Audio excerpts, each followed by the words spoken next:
मालिक की साजनबाजी प्यारी सत्संग जियो।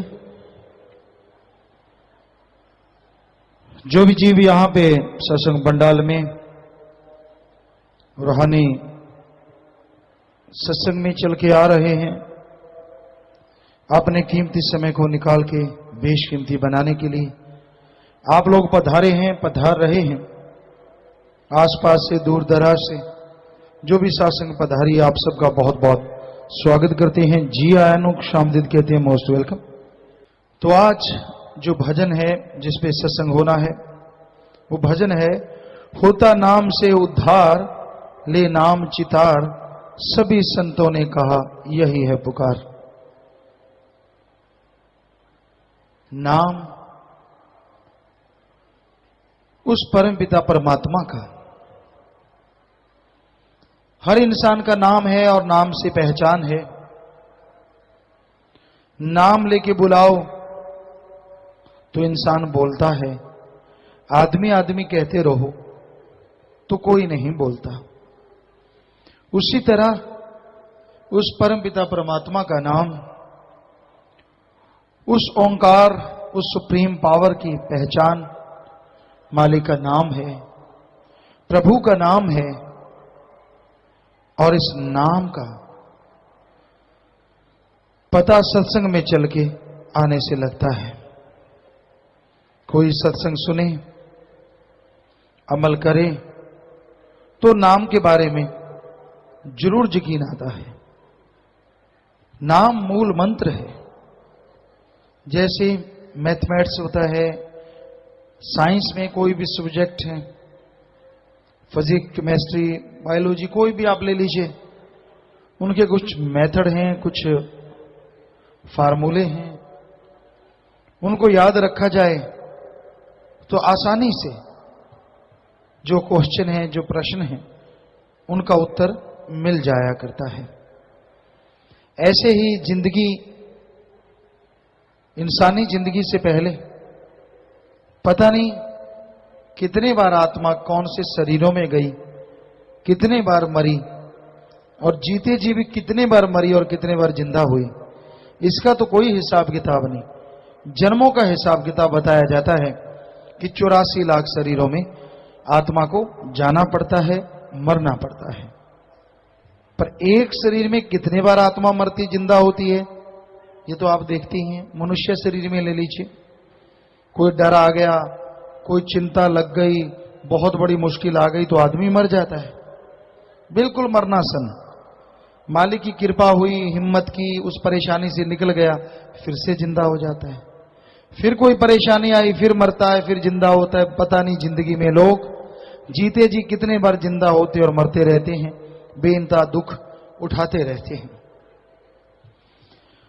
तो इन सब का निवारण, इन सब से मोक्ष का एकमात्र उपाय प्रभु का नाम है।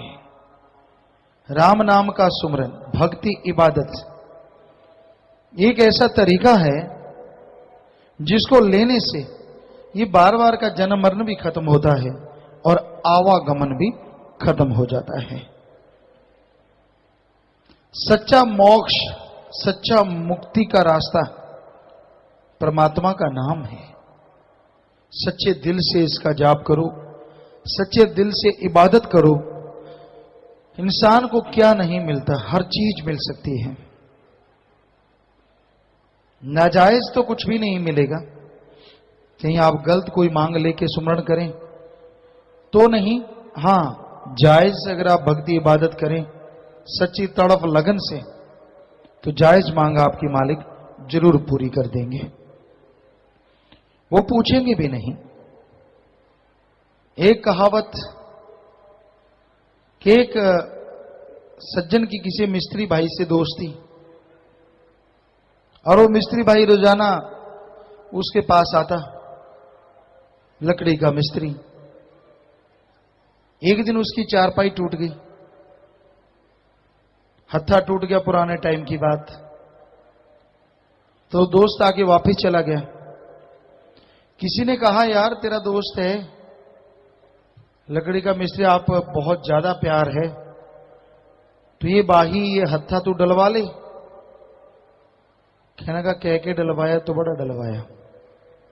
वो रोज ही आता है, उसको कौन सा पता नहीं कि मेरे दोस्त की ये हत्था टूटा हुआ है, मैं इसको बना के ले आऊं। सो कह के उससे करवाया तो बड़ा करवाया।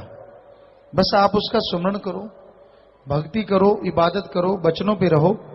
बिन मांगे मोती मिले, मांगे मिले ना भीख। बिन मांगे पता नहीं क्या बख्श दे वो। और कई बार इंसान जब मांगने लगता है तो वो टेंशन में हो जाता है, ये चाहिए मुझे, ये चाहिए चाहिए मुझे, ये चाहिए चाहिए, तो उसमें चाहत बढ़ जाती है और मालिक की चाहत शून्य के समान हो जाती है। क्यों? भक्ति तो फिर होती नहीं। जब भी भक्ति करता है वही चीज सामने, जब भी भक्ति करता है मुझे तो ये, मुझे तो वो, मुझे तो फला नहीं। आप भक्ति कीजिए, सेवा सुमन कीजिए, दृढ़ विश्वास के साथ, दृढ़ यकीन के साथ। वो मालिक सब जानता है तुझे क्या चाहिए। जो तेरे लिए जायज होगा वो अपने आप बख्श देगा, और जो तेरे लिए नाजायज है वो बख्शेगा नहीं। ये अलग बात है। लोग धक्के से वचन करवा लें तो करवा लें। जैसे आपको कई बार सुनाया कि एक जमींदार भाई आए, काफी पहले की बात, थोड़ी संगत थी, बैठ के बातें करते थे आमतौर पे। तो बातें कर रहे थे, कहने लगा पिताजी मैंने ट्रैक्टर लेना है। हमने कहा कितनी जमीन है भाई? कहला 4-5 एकड़ है। हमने कहा ठीक है, आप आयशर ले लो, बढ़िया रहेगा, खर्चा भी कम है और 3-4 एकड़ में कोई इतनी बड़ी चौड़ी बात भी नहीं। तो कहता अगर मैं हिंदुस्तान ले लूं तो? हमने कहा खर्चा बहुत होता है, आप आयशर ले लो, बढ़िया रहेगा थोड़ी सी जमीन के लिए। कहता वो तो ठीक है, अगर मैं हिंदुस्तान ले लूं तो ले ले फिर, तो क्या। तो कई लोग धक्के से मोहर लगवाते हैं, मर्जी उनकी, हमने क्या लेना है। हम तो कभी किसी को पक्का देख लिया, जैसे जैसे युग बदलता जा रहा है, बदलता जा रहा है, बदलता जा रहा है। जो सेवादार बेइंतहा सेवा करते, मालिक के लेखे लगाते, सब कुछ कहते उनको स्पेशली ऐसा ना करो, वैसा ना करो। अब देखा ये युग ऐसा आ गया, कलयुग, यहां तो सीधी बात कहीं भी उल्टी लगा लेनी है तो फिर आसानी से कि ठीक है भाई हिंदुस्तान लेना ले ले, जब 4 एकड़ बिक गए बाद में आ जाना ताली बजाने के लिए, घूमते रहना। तो ऐसा होता है, लोग अपनी मर्जी से मोहर लगवाते हैं। वचन नहीं होते फकीरों के, वचन तो एक बार होते हैं। जो वचन हो गए कि तेरे लिए ये वचन, माने की गति कहीं ना जाए, और ना माने पीछे पछताए, फिर पश्चाताप रह जाता है। तो संतों को गुस्सा नहीं आता कि उनके वचन क्यों नहीं मानते। संतों को यह भी गुस्सा नहीं आता कि शातिराना चालें चल के लोग कैसे मोहर लगवा लेते। वो तो दुआ करते हैं, मालिक तेरी औलाद है, ये दर दर की ठोकर ना खाए, ये भटक ना जाए, इस पे रहमो करम कर, इस पे कृपा कर, कृपा निधान। ये उनका फर्ज है, वो निभा देते हैं। आगे आप जानो, आपके कर्म जाने, मालिक जाने। फकीरों को तो समझाने के लिए भेजा है। पशु तो आप है नहीं कि आपके सांकल डाल के खूंटे पे बांध लें। कई बार लोग कहते थे गुरुजी आपको पता ही नहीं, आपके साथ संगत ने फलां ये बोला, फलां ने ये बोला। दुनिया का कोई आदमी ला दो जिसको अपने बेटे का भी पता हो कि ये अगले पल क्या बोलेगा, बताइए है किसी को पता यहां? तो हर कोई मर्जी का मालिक है। कौन क्या करना चाहता है, क्या प्लानिंग है, क्या उसका शातिर दिमाग उसके अंदर चल रहा है, मन हावी होके, कुछ मालूम नहीं। पर इसका मतलब ये थोड़ी है कि संत पीर फकीरी जिम्मेवार होते हैं। संतों का काम प्यार मोहब्बत का पाठ पढ़ाना, संतों का काम राम नाम से जोड़ना, संतों का काम मालिक की चर्चा करवाना और भले के लिए हर कार्य करना। कहते गुरुजी आप हर कार्य करते हैं 100%। आप जाके राजस्थान में गुरु सरमोडिया है, वहां पूछ लो पूरे गांव से। अब ये तो कह नहीं सकते कोई बिक जाए, बिकाऊ माल बन जाए तो बात अलग है। वैसे आप बुजुर्गों से उनसे पूछिए कि कभी भी हमने कोई भी बुरा कर्म किया हो, क्योंकि अगर किया हो तो समाज के सामने आ जाता है। भला कर्म कोई छोड़ा तो वो भी पूछ लेना। तो इसका मतलब ये नहीं होता ये आप ही करवाते हैं जी, सब कुछ आप ही करवाते हैं। अरे हम करवाते हैं सब भले नेक कर्म कि भाई ये काम ऐसे कर लो। कई बार कोई इंजीनियर होता है, उससे बात अड़ जाती है। एक छोटी सी बात, सदगुरु कैसे ख्याल देते हैं। हमने कोई इंजीनियरिंग नहीं कर रखी, हम कोई ज्यादा पढ़े लिखे नहीं है दुनियावी शिक्षा, लेकिन काम हर कर लेते हैं सदगुरु की कृपा से, चाहे वो मेडिकल साइंस हो, चाहे वो इंजीनियरिंग हो, कोई भी। तो एक बार क्या हुआ, बस बाहर जाया करती थी सत्संगों पे, और हम लोगों के घरों में जाते थे। तो बस जाती नहीं थी, एक छोटी सी गाड़ी बना ली, अपने मिस्त्रियों को कह के एक्सीडेंटल कोई गाड़ी ले ली और उसको बिल्कुल छोटा बना लिया, बिल्कुल छोटा सा, और बस के अंदर जगह बना ली कि भी ठीक है बस के अंदर चढ़ जाइए, साथ ही इसको ले जाया करेंगे, बस ने तो जाना ही जाना है। तो इंजीनियर आए हुए थे लुधियाना से, और कई मैकेनिक भी थे। एक दिन निकल गया, दूसरी रात, एक रात निकल गई, दूसरा दिन निकल गया, शाम का टाइम हम गए। हमने कहा हाँ भाई आपने चढ़ाने का बना लिया? कहते गुरुजी तौबा ये तो मुश्किल है, अब गाड़ी चढ़ाएंगे, हम एंगल लगा रहे हैं बाहर। अगर बाहर एंगल लगाते हैं ताकि टायर इधर उधर ना हो, स्टीयरिंग हिले ना, तो जगह कम हो जाती है। हम तो कब से लगे हुए हैं, चढ़ाएंगे कैसे गाड़ी ऊपर, ये भी बड़ा मुश्किल है। आए बार ऊंची जगह, आए बार कैसे होगा ये सारा सिस्टम। हमने कहा इसका क्या है, एंगल टायर के बाहर ना लगाओ, अंदर की साइड लगा लो नाप के। वो हैरान रह गए इंजीनियर साहब। एक सज्जन नौजवान आजकल शायद वो कनाडा या इंग्लैंड में है, उनके पिताजी यहाँ है, सतुरमचारी भी यहाँ, गुरचरण जी उनके पिताजी, वो भी साथ थे। तो वो तो लंबे लेट गए, इंजीनियर भी कहता है गुरुजी 2 दिन हो गए, हमें ये समझ नहीं आ रही थी कि टायर के बाहर एंगल कैसे लगेगी। मतलब तो है कि स्टीयरिंग ना हिले, अगर अंदर की साइड लगा देंगे तो स्टीयरिंग फिर भी नहीं हिलेगा, ना इधर जाए ना इधर जाए, इतनी सी बात। कहते गुरुजी आपको लगती है इतनी सी, हमारा तो 2 दिन गुजर गए, हमें तो समझा ही नहीं। तो हम अपना कुछ भी नहीं, हम तो माइक है, माइक कुछ भी नहीं, ये अपने आप नहीं बोलता, इधर कर दो कुछ नहीं, इधर करेंगे तो बोलेगा। हम तो उसी तरह है। सो सतगुरु मौला जैसा ख्याल देता है, दिमाग देता है, वो बोल देते हैं। कोई सुन के मान लेता है तो बल्ले बल्ले, नहीं तो कर्मों से थल्ले थल्ले। जैसा कोई कर्म करेगा, तो हमारा फर्ज तो बताना है, और वो भी सतगुरु मौला ही बुलवाता है। दिखता है कि फला आदमी शातिराना चालें चल रहा है, अब उसने ये चाल चली, अब उसने ये चाल चली। ऐसे शतरंज का खेल है, आज संसार शतरंज का खेल बना हुआ है। कोई यहां राजा है, कोई यहां प्रजा है, कोई सैनिक है, कोई ऊंट घोड़ा हाथी है, कोई गधा है। शतरंज में गधा नहीं होता, पर दुनिया में गधे हैं।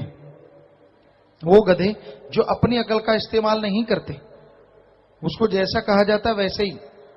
खुद लोग अपना उल्लू सीधा करने के लिए दूसरों को बेवकूफ बनाते हैं, और वो हंसते हंसते बेवकूफ बन जाते हैं। ऐसा समाज में हो रहा है, पर उनका मतलब अपना उल्लू सीधा करना है, अपना मतलब निकालना होता है, और वो अपने अकल का इस्तेमाल नहीं करते। अकल को गिरवी रख देते कि नहीं ये मेरा सब कुछ, ये मेरा वो कुछ। अरे जाने दे, क्या तेरे साथ पैदा हुआ था, और देख लेंगे जब तेरे साथ मरेगा, या परेशानी में तेरे हाथ साथ आके खड़ा हो जाएगा। कोई कोई माँ का अच्छे संस्कारों वाला, माँ बाप के अच्छे संस्कारों वाला हो सकता है मित्रता इस तरह की रखे कि दुख में भी जाके खड़ा हो जाए, वरना सुख के साथी सारे, दुख का कोई कोई। ये हकीकत है। एक राम है जो दुख में भी सुख में भी हर समय जीव के साथ रहता है।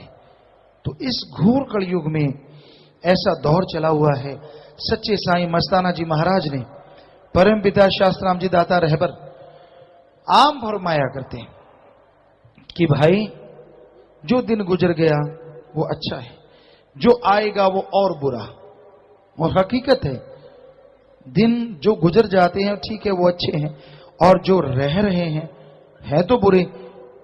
लेकिन सतगुरु का अगर कोई सुमन करे, दृढ़ विश्वास रखे, वचनों पे रहे, थोड़ा सुमन और सेवा करता रहे, उसके लिए कलयुग हो ही नहीं सकता। उसके लिए तो सतयुग था, सतयुग है और सतयुग रहेगा। उसके लिए तो आनंद, दुख, दर्द, गम, खुशी कुछ भी नहीं, परमानंद हमेशा बना रहेगा। उसके लिए तो पतझड़ आता ही नहीं, बहार बनी रहती है। पर इतना दृढ़ विश्वास हो, इतना दृढ़ यकीन हो, मजाजी प्यार में, दुनियावी प्यार में लोगों ने क्या नहीं करवा लिया।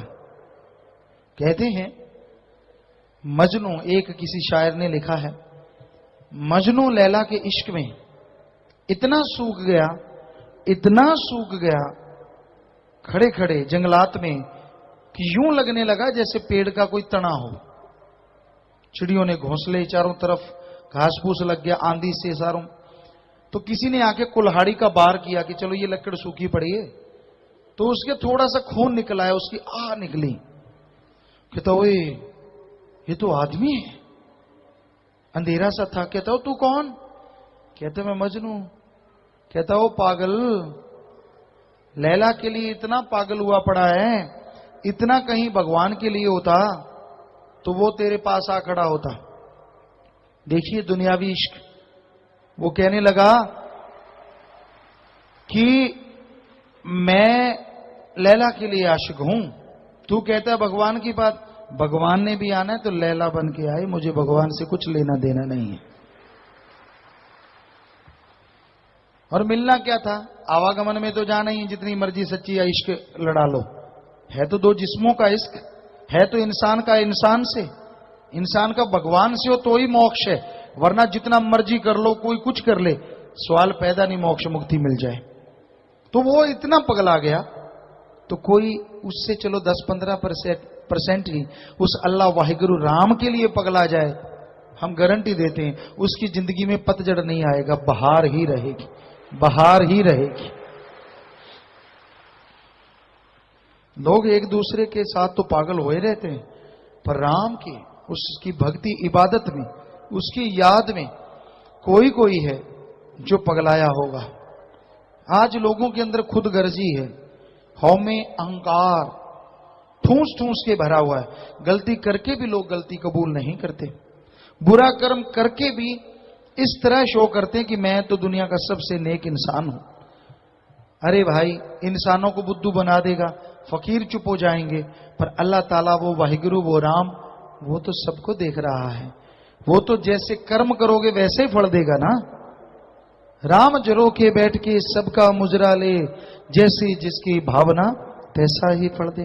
वो देख रहा है, सबको देख रहा है, सुन रहा है आपके अंदर की प्लानिंग, देख रहा है सब कुछ, कैसे आप काल के हाथों के खिलौने बन जाते हैं, सब जानता है वो। तो जैसे कर्म करोगे वैसा ही फल हासिल करोगे। तो प्यारे साथ संगतियों, मालिक से बिछड़े हुए जीवों को, जो कि नशे करते हैं, बुरे कर्म करते हैं, आप राम नाम अल्लाह वाहिगुरु की याद में लाके बिठा देते हैं, वो मालिक से जुड़ जाते हैं। तो ये महादानों का महादान, पता नहीं कितनी खुशियों से आपका, परिवारों का, कुलों का उद्धार होगा और आप माला माल होंगे। पर याद रखिए, इसके उल्ट भी है, महापापों का महापाप।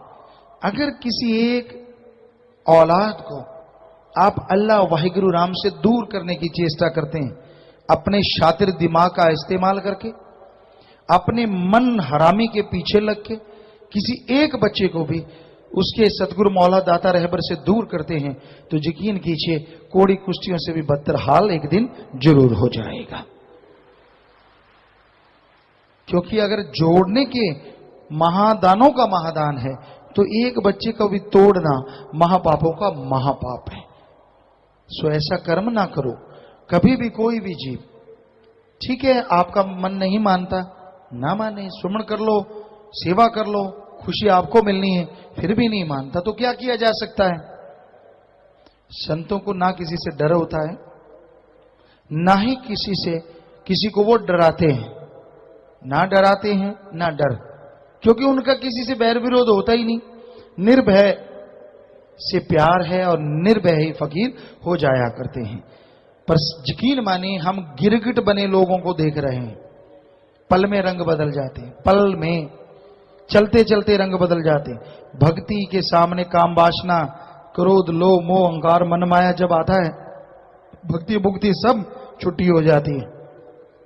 बड़ी तिगड़म लड़ाते हैं लोग, बड़ा कुछ करते हैं जी, बड़े बहाने ढूंढते हैं। तो इस घोर कलयुग में ऐसा दौर चल रहा है। बेबरवाज ने फरमाया, होता नाम से उधार ले नाम चितार, सभी संतों ने कहा यही पुकार कि नाम का जाप कर ले भाई, इसी से उद्धार होगा, इसी से बेड़ा पार होगा। इस बारे में लिखा बताया है। धन धन सतगुरु तेरा ही आसरा, ससा कहता संत महात्मा का, कहना मान ले नहीं पछताएगा तू, यदि प्रेम के अंदर हो गया रता, अजब नाम का रंग चढ़ाएगा तू, चक्कर 1,84 का छोड़ करके जन्म मरण से रहित हो जाएगा तू, मनुष्य जन्म भागों के साथ मिला, मुड़ के फिर ना बंदे पाएगा तू, इसी जन्म में हो मुक्त जाए, नेक अमल जे रोज कमाएगा तू, नहीं तो मुश्किल जूनों के अंदर बंदे, रोए रोए के वक्त विहाएगा तू। तो आप अपने सवाल आप अगर पूछना चाहते हैं कुछ लिख के भेज दीजिए, नीचे अपना नाम लिख दो। आसपास सेवादार जो खड़े हैं वो आपके सवालात जल्दी से जल्दी स्टेज के पास पहुंचा देंगे और फिर जैसा ख्याल मालिक देगा उसका जवाब आपको जरूर देंगे। भजन के शुरू में आया जी, मानस जन्म तूने दुर्लभ पाया, फायदा ना उठाया कुछ व्यर्थ गवाया, चला गया जब हाथ से तेरे 84 में लाए फेरे, पाए दुख बेशुमार। मनुष्य जन्म बड़े भागों से मिलता है। 84 लाख जोनियां भोगने के बाद या मालिक की कृपा से यह संभव है। वैसे 84 लाख जोनियां भोगना पड़ता है, पर अगर मालिक रहमत करे संत पीर फकीर को और वो अपनी दिव्य दृष्टि अगर बनास्पति पे भी डाल दें, हो सकता है मालिक उसे झट से मनुष्य जन्म दे दे। इसमें कोई दो राय नहीं। इसके बिना हर आत्मा को 84 लाख जन्म मरण में जाना ही पड़ता है और फिर जाके कहीं मनुष्य शरीर मिलता है। और इस मनुष्य शरीर में अगर ओम हरि अल्लाह वाहिगुरु गौड़ खुदा रब की भक्ति इबादत करें तो आवागमन से छुटकारा संभव है, वरना आत्मा को आवागमन में चक्कर लगाने पड़ते हैं। एक सीधी सी बात, अगर बहुत अंधकार उबड़ खाबड़ जगह हो, अंधकार हो, कांटे हो, पथरीली जगह हो, आपको कुछ पैसा ना मिले, आपको कुछ खान पान को ना मिले और आपने राउंड लगाने हो, वहां चक्कर लगाने हो 1 2 3 4 5 ऐसे 84 लाख, तो आप उगता जाएंगे, 84 चक्कर भी नहीं लगाएंगे। कौन सा कोई कंपटीशन है, कौन सा कोई पैसा मिलना है, कौन सा कोई खाने पीने का सामान है, कौन सा कोई ऐसा भय है आपको। लेकिन आप उगता जाएंगे और ऐसा कर्म कभी नहीं करेंगे। लेकिन मालिक का हुक्म काल ने ऐसा जाल बनाया कि आत्मा को 84 लाख शरीरों में जाना ही पड़ता है, चाहे वो हां करे चाहे ना, क्योंकि जब उसने पहले मालिक की आवाज को नहीं सुना तो इसलिए 84 लाख जोनियों में चक्कर लगाना पड़ता है और आखिर में मनुष्य शरीर मिलता है। बहुत ही भाग्यशाली हैं आप, मनुष्य शरीर मिला और उससे बढ़ के भाग्यशाली की राम नाम का संग मिला। और अति भाग्यशाली बन सकते हैं अगर फकीर के वचन सुन के उस पे अमल कर लें, वचनों को माने, अमल कर लें, यकीनन आपका आवागमन भी खत्म हो और आप अति भाग्यशाली बन जाएं, बेहद ऊंचे भागों वाले बन के मालिक की प्राप्ति करें और दोनों जहां की खुशियों से माला माल होते रहेंगे। इस शरीर के बारे में लिखा है, ज्वाल चाया कर देती है उम्र सारी, फंसा दुनिया के अंदर ख्याल तेरा, करे नित मन पानियां जगत उते, अंत होना है मंदा हाल तेरा, खाली हाथ ते नंगे पैर जासे, जावे मूल ना संग तन माल तेरा, विशनदाज जद दोजखां विच पाया, तदों दुखी होसी वाल वाल तेरा।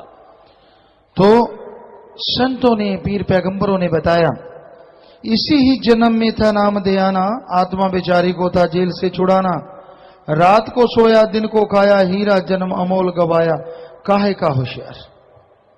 इस जन्म में मालिक का नाम जपना था, आवागमन से मोक्ष मुक्ति हासिल करना था, जीते जी गम दुख दर्द चिंता परेशानियों से मुक्ति हासिल करना था और परमानंद की प्राप्ति करनी थी। पर दुनियावी क्षणिक आनंद के लिए इंसान पागल हुआ फिरता है। जीवा के स्वाद के लिए, इंद्रियों के भोग विलास के लिए आज लोग घटिया से घटिया हरकत करते हैं, हर हद से गिर जाते हैं, बिक रहे हैं। थोड़े थोड़े पैसे के लिए लोग अपना जिस्म बेचते हैं। बुरा हाल है इस समाज में, बुरा हाल। भावना नाम की तो कोई चीज रह ही नहीं गई। अगर है तो जिनके मां बाप के अच्छे संस्कार, जिनका मालिक से प्यार, उनके अंदर तो भावना पाई जाती है। वरना आजकल डुप्लीकेट ड्रामा करते लोग ज्यादा नजर आते हैं। जिसे देखो कोई ना कोई ड्रामा, जिसे देखो कोई ना कोई नाटक, जिसे देखो कोई ना कोई झूठ कुफर का सहारा लेके आगे बढ़ रहा है। बचे हैं वो अच्छे खानदान, मतलब जिनका राम नाम से शुरू से प्यार रहा हो, फिर भी उनके अंदर कहीं ना कहीं मालिक का जज्बा, यह जज्बा जरूर जिंदा रहता है। वो इखलाक से नहीं गिरते, चाहे मन उनका कितना भी उनका रेल बना दे, कितने भी बुरे कर्म करवा दे, लेकिन आखिर वो माँ बाप के अच्छे संस्कार, बुजुर्गों की गई सेवा उन्हें बाजू पकड़ के और रोक लेती है कि ना बेटा बुरी तरफ मत जा, बुरे कर्म मत कर। तो वाकई वो भाग्यशाली हैं जिनके पूर्वज ऐसे मिले, सेवा वाले मिले, नेक कर्म करने वाले मिले। तो भाई फिर तो ये संभव है, वरना लोग खाओ पियो सो ऐश करो, खाओ पियो ऐश उड़ाओ, ये जग मीठा अगला किसने देखा है, ये कहावत बनी हुई है। और खाने पीने में मांस, मदिरा, मांस, अंडा, बुरी बुरी चीजें, पीने में नशे, तो लोग दिन रात इनमें मशगूल हैं, दिन रात इनमें फंसे हुए हैं। इनसे निकलने का अगर कोई उपाय, अगर कोई तरीका, तो वो सिर्फ और सिर्फ ईश्वर का नाम है, प्रभु की भक्ति है, उसकी इबादत करना है। जो भी नशे करते हैं, जो भी मांस अंडा खाते हैं, ना वो विज्ञान को मानते और ना धर्म को मानते, क्योंकि विज्ञान कहती है वी आर प्योर वेजिटेरियन, शुद्ध शाकाहारी हैं हम, और धर्म कहता है मांस खाना राक्षसी खाना है, दया नम्रता रहम चला जाता है और इंसान गुमराह हो जाता है। इसलिए मांस अंडा नहीं खाना चाहिए। मांस अंडे में कोई अलग से ताकत भी नहीं होती। अंडे में प्रोटीन 13 से 15%, चिकन में प्रोटीन 23 से 26%, जबकि दालें जो हैं उनमें 23 से 30%, सोयाबीन में 43 से 45% प्रोटीन। अच्छी धूप लो, हर चीज इंसान को मिलती है। धूप में भी एक ताकत है, विटामिन है, जो बॉडी के लिए अति जरूरी होते हैं, जो शायद ही किसी और चीज से। तो कुदरत ने जो कुछ भी बनाया है उसका हमें अपने शरीर के लिए सदुपयोग करना चाहिए। दुरुपयोग करोगे तो भाई लानते पड़ेंगी, दुखी हो जाओगे, बीमार हो जाओगे। तो खाने पीने में लोग जो नशे के आदी हो गए हैं, जो मांस अंडा खाते हैं, उनका हशर एक दिन बुरा होना ही होना है। वो अपने बर्बादी की तरफ बढ़ रहे हैं। तो ये बुरे कर्म छोड़ देने चाहिए, ये बुरे कर्म नहीं करने चाहिए। बन गई तेरी माया प्राण, इसी को समझा तूने दीन ईमान, याद आए जब तुझे खाए अंत समय ये साथ न जाए, क्या करता अहंकार। माया के लिए पगला गए हैं लोग, जिसे देखो माया के लिए गलत बोलते नजर आ रहे हैं, बिकाऊ माल बन गया है। माया के पीछे लालची लोभी, माया माया हर टाइम इंसान के दिलो दिमाग में छाया हुआ अंधकार। अगर कोई संतों के वचन माने तो माया पानी भरती है, माया पैरों की ठोकरों पे रहती है। संत वचन क्या करते हैं? मेहनत करो, कर्म जोगी बनो और ज्ञान जोगी भी बनो। राम का नाम भी जपते रहो, प्रभु की भक्ति इबादत भी करते रहो। ज्ञान जोगी कर्म जोगी जो बनेंगे, माया उनके ही पानी भरती है। कर्म करना जरूरी है, कर्म के बिना बात नहीं बनेगी।